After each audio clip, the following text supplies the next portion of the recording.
لوگوں نے بہت سی محبتیں کی, بہت زیادہ عشق کیے, بہت محبت کی, but you know the last stage of love is to love with اللہ. اگر آپ نے اپنے رب سے محبت کر لی ہے تو آپ ساری محبتوں کو بھول جائیں گے.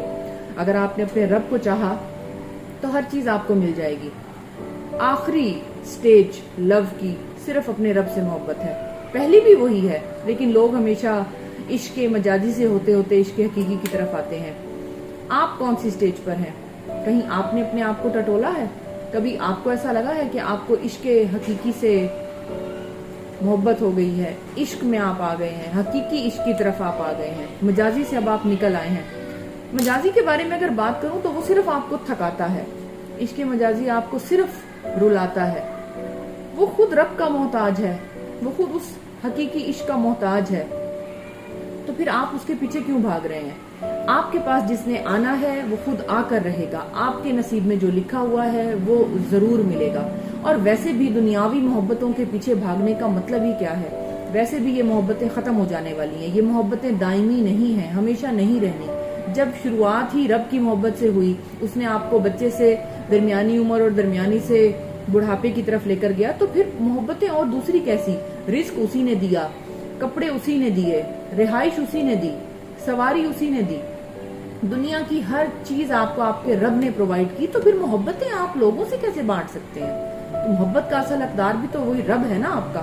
اب آپ اس سے محبت کی کس طرح اپنی شو کر سکتے ہیں کہ ہاں اب یہ چیز میری شو کرتی ہے کہ میں اپنے رب سے محبت کرتا ہوں یا محبت کرتی ہوں؟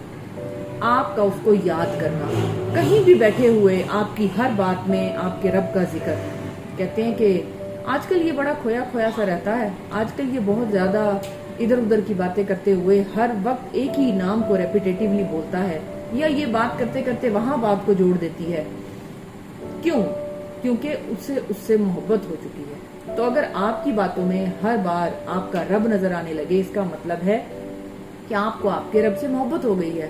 اور یہ وہ محبت ہے جو آپ کو خود نہیں ہوئی, یہ اس کی ہدایت ہے جو آپ کے پاس آتی ہے. رب ہدایت دیتا ہے, لوگوں کو اپنے پاس بلاتا ہے.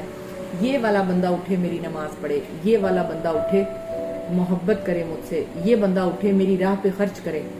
سو آنا نماز کی طرف یہ بھی اس کا بلاوا ہے, اور یہ بڑے کم لوگوں کو دیتا ہے. وہ کروڑوں لوگ ہیں, اذانیں ہو رہی ہیں, ان کو کوئی پرواہ نہیں ہے. اربوں لوگ ہیں جو بھاگ رہے ہیں اللہ کی طرف, کیونکہ وہی ہدایت پا جانے والے لوگ ہیں. جنت انہی کے لیے لکھ دی گئی ہے, خوشیاں ان کا انتظار کر رہی ہیں, اور نہ صرف وہ دنیا پالیں گے, آخرت بھی پالیں گے. ویورز, آپ کو یہ بات واضح قرار دینی ہوگی کہ نہ ترک دنیا نہ غرق دنیا. دنیا میں رہتے ہوئے آخرت کو بھی یاد رکھنا ہے, اور دنیا کو بھی اچھے سے اچھا گزارنے کی کوشش کرنی ہے. اب دنیا کیسے اچھی ہوگی؟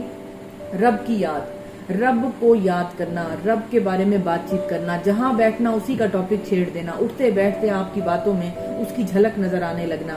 میرا رب ایسے کرتا ہے, میرا رب ایسے کر دے گا. لوگوں کو ایڈوائس دے رہے ہیں تو اپنے رب کے نام کی, کچھ پڑھ رہے ہیں, کچھ بانٹ رہے ہیں تو رب کے نام کا. کچھ بھی کریں لیکن رب کو یاد رکھیں. 5 دفعہ نماز کا تو اس نے خود کہہ دیا. چھٹی نماز تہجد کی نماز, جس کے بارے میں والدین بچوں کو بتاتے ہی نہیں ہیں, بتایا کریں انہیں کہ ہماری ایک چھٹی نماز ہے جس کو تہجد کی نماز کہتے ہیں, جس میں بہت سارے راز پوشیدہ ہیں, جس میں بہت ساری محبتیں پوشیدہ ہیں. بیسک محبت اگر رب سے آپ کو ہو گئی ہے نا, تو آپ تہجد کی طرف آ جائیں گے. وہ آپ کو خود بلائے گا, لیکن بلاتا بھی اسی کو جس کے اندر وہ ارج دیکھتا ہے, جس میں وہ کیڑا, وہ شوق دیکھتا ہے. تو کیا آپ میں وہ شوق ہے؟ اپنے آپ کو ٹٹولیں اور یہ جاننے کی کوشش کریں کہ اگر مجھ میں وہ شوق ہے تو کیوں نہ پھر میں اللہ تعالیٰ کی طرف لوٹ چلوں. جانا بھی وہی ہے لوٹ کر, تو کیوں نہ وقت پر اس کا نام لیتے اس طرف لوٹ چلیں. دنیا کو چھوڑیں, اللہ تعالیٰ کو وقت دینے کی کوشش کریں.